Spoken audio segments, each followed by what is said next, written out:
Hello అందరికీ welcome back to our channel. మన channel name వచ్చేసి ప్రవణే ఫ్యాషన్ వరల్డ్ అండి. నేనైతే శారీస్ జ్యువెలరీ కూడా సేల్ చేస్తాను. ఇంకా నాకు డైరెక్ట్ మ్యానుఫ్యాక్చర్స్ డీలర్షిప్ ఉంది. సో నేను కింద వాట్సాప్ లింక్ అనేది డిస్క్రిప్షన్లో ఇస్తాను. దాని ద్వారా మీరు నాకు కాంటాక్ట్ అవ్వచ్చు. 100% బెస్ట్ క్వాలిటీ ఉంటుందండి విత్ హోల్సేల్ ప్రైజెస్. సో ఎవరైతే మన ఛానల్ సబ్స్క్రైబ్ చేసుకోలేదో, కొత్తగా ఎవరు చూస్తున్నారో వాళ్ళందరికీ చెప్తున్నాను. సో ఇంకా ఈరోజైతే తెలుగింటి వంటకం అందరికీ తెలిసిందే, పప్పు, చారు, బెండకాయ ఫ్రై. సో ఈరోజు టుడే రెసిపీ వచ్చేసి లంచ్లోకి నేను ఇది చేస్తున్నాను. నా స్టైల్లో నేను ఎలా చేస్తానని మీకు ఒకసారి చూపిస్తాను, చూసేసేయండి. ముందుగా అయితే ఇంకా బెండకాయలను ఫ్రెష్గా కడిగేసి మంచి ఆరబెట్టుకొని పక్కకు పెట్టుకున్నానండి. అవి ఆరిపోయిన తర్వాతనే ఇంకా నేను కట్ చేయడం అయితే స్టార్ట్ చేశాను. నేను ఒక 4-5 తీసుకొని అలా ఫటాఫట్ కట్ చేస్తానండి. లేదంటే మనకు చాలా టైం టేకింగ్ అయిపోతుంది, కటింగ్కే చాలా లేట్ అయిపోతుంది అనేసి నేను 1 by 1 అలా కట్ చేయకుండా 4-5 చేసేస్తాను.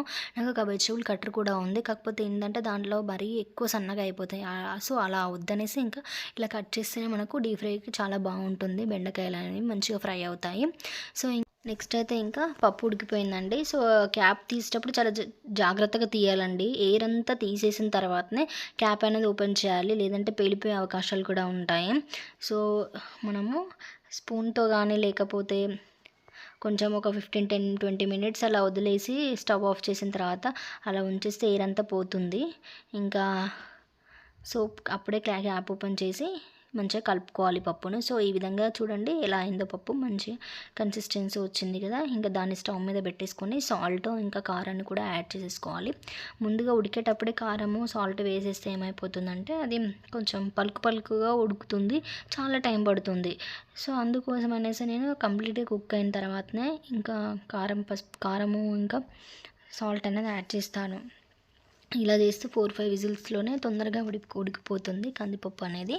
సో అదనమాట. ఇంకా అవి రెండింటిని కలిసేలాగా కలుపుకున్నాక దీంట్లోకి కొంచెం వాటర్ కూడా యాడ్ చేయాలండి. ఎందుకంటే కొంచెం గట్టిగా అయిపోతుంది ఇది చల్లారిపోయాక. సో అందుకోసం అనేసి కొన్ని వాటర్ యాడ్ చేసి ఒక 5 మినిట్స్ అలా ఉంచేస్తే మనకు పప్పు అనేది చాలా టేస్టీగా చాలా బాగుంటుంది అనమాట. ఇంకా నెక్స్ట్ అయితే దీంట్లోకి తాలింపు వేయాలి కాబట్టి ఇంకొక చిన్న గిన్నె తీసుకొని దాంట్లోకి ఆయిల్ వేసేసుకొని అది హీట్ అయిన తర్వాత దాంట్లోకి జీలకర్ర, ఆవాలు కూడా వేసేసుకున్నాను. వాటిని మంచిగా వేగిన తర్వాత దాంట్లోకి పసుపు కూడా యాడ్ చేశాను అనమాట. పప్పులోకి తాలింపులో పసుపు వేస్తే చాలా టేస్టీగా ఉంటుంది, మంచి కలర్ కూడా వస్తుంది. సో అందుకోసం అనేసి ఇంకా వీటన్నిటిని వేగిన తర్వాత కొంచెం కరివేపాకు కూడా వేసుకోవాలన్నమాట. కరివేపాకు అనేది పప్పులోకి చాలా టేస్ట్ని ఇస్తుంది.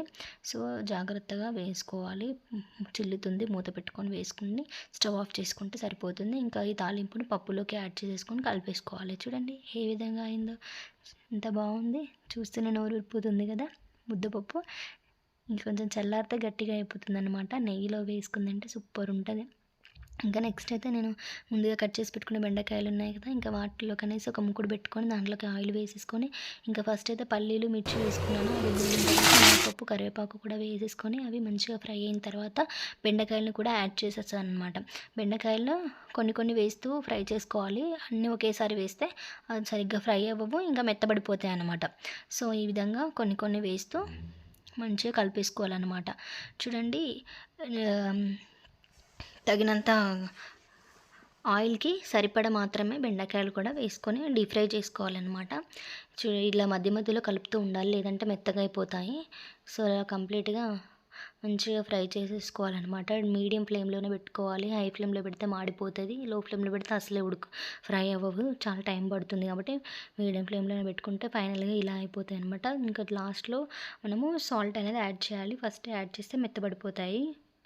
సో ఈ విధంగా లాస్ట్లో యాడ్ చేస్తే మనకు మంచిగా ఫ్రై అయిపోతాయి అన్నమాట బెండకాయలు. చూడండి ఏ విధంగా అయిపోయాయి. ఇంకా కొంచెం సేపు ఉంచేసి లాస్ట్లో ఫైనల్ టచ్లోకి కొంచెం కొత్తిమీర యాడ్ చేసామంటే రెడీ అయిపోతుంది. ఎంతో టేస్టీ బెండకాయ ఫ్రై రెడీ. చూడండి ఇంకా దీన్ని అయితే నేను గిన్నెలోకి తీసేసుకుంటున్నాను. ఇంకా చాలా కరకరలాడుతుందండి బెండకాయ అయితే, నోట్లో పెడితేనే కరిగిపోతుంది అట్లుందనమాట. బెండకాయ ఫ్రై నాకు చాలా ఇష్టము. మా ఇంట్లో అయితే మమ్మీ ఇలానే చేస్తుండే అనమాట. పప్పు బెండకాయ ఫ్రై చాలా బాగుంటుండే. మమ్మీ దగ్గర నేర్చుకున్నాను, చూసి నేర్చుకున్నాను. నేను అంతా ఎప్పుడు చేయలేదు. ఇంకా మ్యారేజ్ అయినాకనే చేయడం అనేది స్టార్ట్ చేశాను, అన్నీ గుర్తుపెట్టుకొని. సో అదనమాట. ఈరోజైతే ఏమేమి చేశానో చూసిద్దాం రండి. పప్పు, చారు, ఇదైతే పొద్దున్నే చేశానండి చింతపులుసు చారు. దాంట్లోకి కరివేపాకు, పోపు దినుసులు వేసి చేశాను. చాలా ఈజీ, అందులో ఏముండదు. ఇంకా ఇదైతే ఈరోజు స్పెషల్ రెసిపీ బెండకాయ ఫ్రై. మన తెలుగింటి వంటకాలు ఇవి. సో నా స్టైల్లో ఎలా చేశాను అనేది మీరు కమెంట్ బాక్స్లో కమెంట్ చేయండి. ఇంకా వైట్ రైస్, అలాగే కొత్త మామిడికాయ పచ్చడి. ఇదే మన వంటకం ఈరోజు. ఈ వీడియో కనుక నచ్చినట్లయితే ఒక లైక్ కొట్టేసుకోండి. అలాగే ఛానల్ని సబ్స్క్రైబ్ చేసుకోండి. స్టార్టింగ్లో చెప్పినట్టుగా శారీస్, జ్యువెలరీ సేల్ చేస్తాను. డైలీ షార్ట్స్ రూపంలో అన్నీ అప్డేట్ చేస్తానండి. ఇంకా కుకింగ్ కూడా నేను స్టార్ట్ చేశాను. అన్నిటినీ కూడా సపోర్ట్ చేస్తారని అనుకుంటున్నాను. థ్యాంక్